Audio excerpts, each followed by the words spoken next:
Hi everyone, today I'll be sharing about bearing fruit in hard times, specifically the fruit of the Spirit. And I think in these times where it's uncertain and some of us have extreme storms or decisions that need to be made, now is the time that we bear fruit. And it's this fruit that the Spirit gives us that can help others see the light, can help others come to God, can help others see what He can do.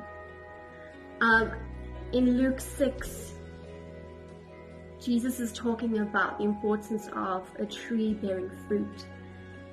Luke 6 verse 43. For a good tree does not bear bad fruit, nor does a bad tree bear good fruit. For every tree is known by its own fruit. For men do not gather figs from thorns, nor do they gather grapes from a bramble bush. A good man out of the good treasure of his heart brings forth good, and an evil man out of the evil treasure of his heart brings forth evil. For out of the abundance of the heart his mouth speaks. So here Jesus is explaining how important it is to bear fruit. Galatians 5:22 and 23.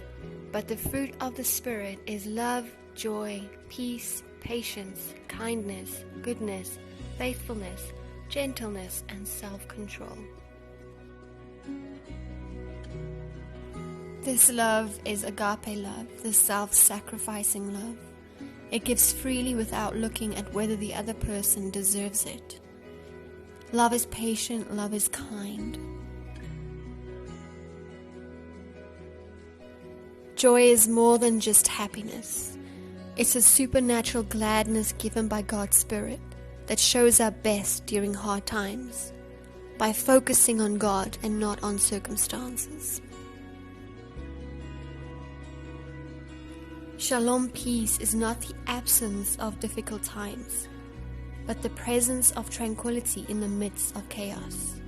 It's a sense of wholeness and completeness, knowing that God is in control. Patience is perseverance, to have restraint. It does not surrender to circumstances or succumb to trial. Long-suffering is associated with mercy. Kindness is selfless, compassionate, and merciful. Kindness isn't a season or a feeling, but rather a lifestyle. We must be intentional. Love your neighbor as yourself. Goodness reflects the character and the essence of God's nature. Goodness in you desires to see goodness in others. God's perfect loving character is poured into our hearts through the Holy Spirit. Faithfulness is real integrity. It comes from a place of trust and loyalty. Hebrews 11:1. Now faith is a confidence in what we hope for and assurance about what we do not see. Gentleness is kindness of behavior, founded on strength and prompted by love.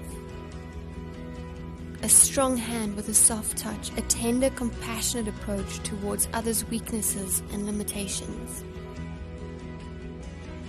Self-control is to release our grip on the fleshly desires, choosing to be led by the Holy Spirit, a sign that Christ is in us.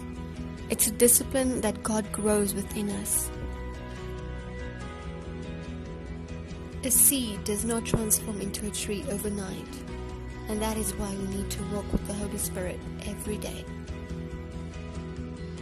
Now that we've had a look at all of those magnificent fruits that the Spirit has gifted us with, we go back to Jesus, and in John chapter 15, He's talking about how He is the vine and we need to abide in Him, and that His love and joy is perfect, and that Jesus actually shows us that fruitfulness can be fun.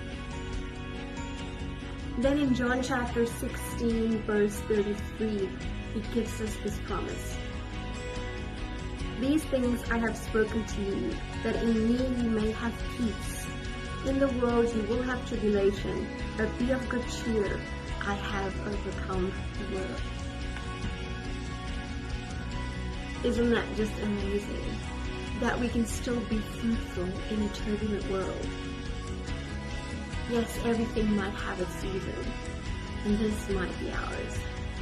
Ecclesiastes 3 says, to everything there is a season, a time for every purpose under heaven, a time to be born and a time to die, a time to plant and a time to pluck what is planted, a time to kill and a time to heal, a time to break down and a time to build, a time to weep and a time to laugh, a time to mourn and a time to dance.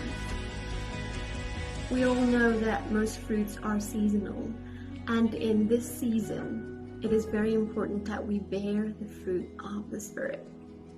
So what will you be doing to cultivate and grow and prune your tree?